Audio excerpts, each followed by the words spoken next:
দেখেন কেউ তো ইচ্ছা করে উইকেট দিয়ে আসে না। লিটন ভাই বা যারা টপ অর্ডারে ব্যাটিং করছে তারা সবাই ট্রাই করতেছে নিজের বেস্টটা দিয়ে। আপনি আপনার প্রফেশনে আপনিও ট্রাই করবেন আপনার বেস্টটা দিয়ে। তো একটা প্লেয়ার প্রত্যেকটা সময়ই ভালো খেলবে না, এটাই স্বাভাবিক। উনি কি প্লেয়ার বা ওনার স্ট্রাইক রেট নিয়ে অনেক কথা হচ্ছে শুনতেছি, আপনারা বলছেন। যদি চেক করে দেখেন ওনার স্ট্রাইক রেট এখনও বাংলাদেশের কয়েকজনের ভিতরে মানে আছে মনে হয় 2-3 জনের ভিতরে।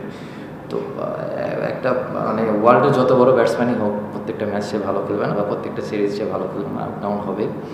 তো আশা করি যে সবাই যারা আছে তারা সবাই ভালোভাবে কামব্যাক করবে এবং একটা ইনিংস ভালো খেললে একটা ব্যাটসম্যানের জন্য কনফিডেন্স চলে আসে। শুধু একটা ইনিংসের অপেক্ষায় এমনও হতে পারে খুব ইম্পর্টেন্ট একটা খুব ভালো একটা বড় ম্যাচে দেখা যায় খেলার সিনারিও চেঞ্জ করে দিতে পারে। আমাদের সবার বিশ্বাস রাখতে হবে, মানে বিশ্বাসটা হারালে হবে না আর কি।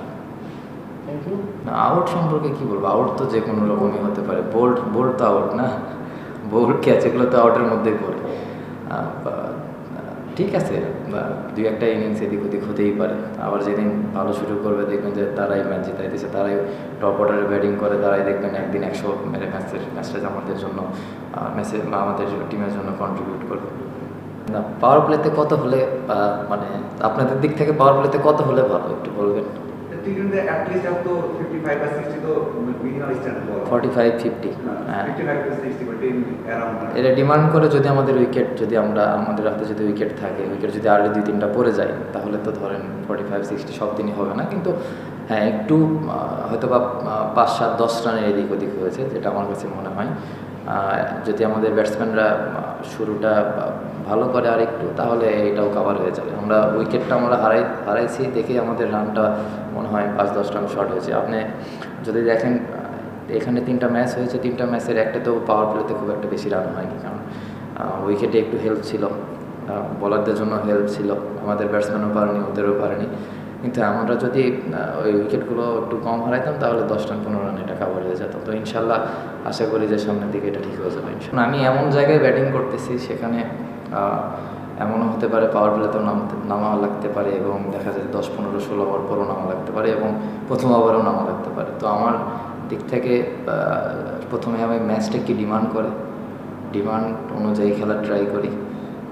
তো আজকে মনে হয় এরকমই ডিমান্ড করছিল যে আর্লি উইকেট 2টা হারাইছি, একটা পার্টনারশিপ দরকার ছিল, আমি আর জাকির ভাইয়ের একটা পার্টনারশিপ ছিল। যেরকম ডিমান্ড ছিল ওইভাবে এক্সিকিউট করার ট্রাই করছি, আর বেশি কিছু চিন্তা করিনি। কিন্তু অবশ্যই আমরা রান টার্গেট ছিল যে যত বেশি রান করা যায়। নর্মালি খুব ভালো উইকেট, আমরা যদি আর্লি উইকেট যদি 2-1টা না যেত, ওপর থেকে যদি 70-80 বা 60 হতো তাহলে হয়তো বা রান 200-র কাছাকাছি থাকতো। আমার কাছে তো সঠিকভাবেই হচ্ছে মনে হয়, কারণ বিশ্বকাপের আগে তো আর কোথাও কোনো ম্যাচ নাই। যেহেতু বিশ্বকাপের আগে আমাদের এইটাই ম্যাচ, এখানেই আমাদের যতটুকু পারবো আমাদের ব্যাটসম্যানরা বোলাররা সবাই সবার যে প্ল্যান আছে প্ল্যান অনুযায়ী এক্সিকিউশনের ট্রাই করতেছে। এবং আমার কাছে যেটা মনে হয় যে খেলাটা এত ইজি খেলাও হচ্ছে না। ওরাও ভালো টিম, ওদেরও কয়েকটা ভালো ভালো প্লেয়ার আছে, ওরাও ফ্র্যাঞ্চাইজি খেলে। মানে জিম্বাবুয়ে দেখে ওদের ছোটো করে দেখার কিছু না, ইন্টারন্যাশনালে প্রত্যেকটা টিমই হার্ড টিম। তো ইন্টারন্যাশনাল ম্যাচ আর ডোমেস্টিক ম্যাচের মধ্যে আকাশ পাতাল পার্থক্য। তো আমার কাছে যেটা মনে হয়েছে যে খুব ভালোভাবে প্রিপারেশন হচ্ছে, কিছু জায়গায় ইমপ্রুভের জায়গা আছে, এটা প্রত্যেকটা ম্যাচেই থাকে। তো আমাদের যে জায়গাগুলো ইমপ্রুভের জায়গা আছে ওই জায়গাগুলোতে যত পারি ডে বাই ডে যত ইমপ্রুভ করা যায় আমাদের টিমের জন্য ভালো।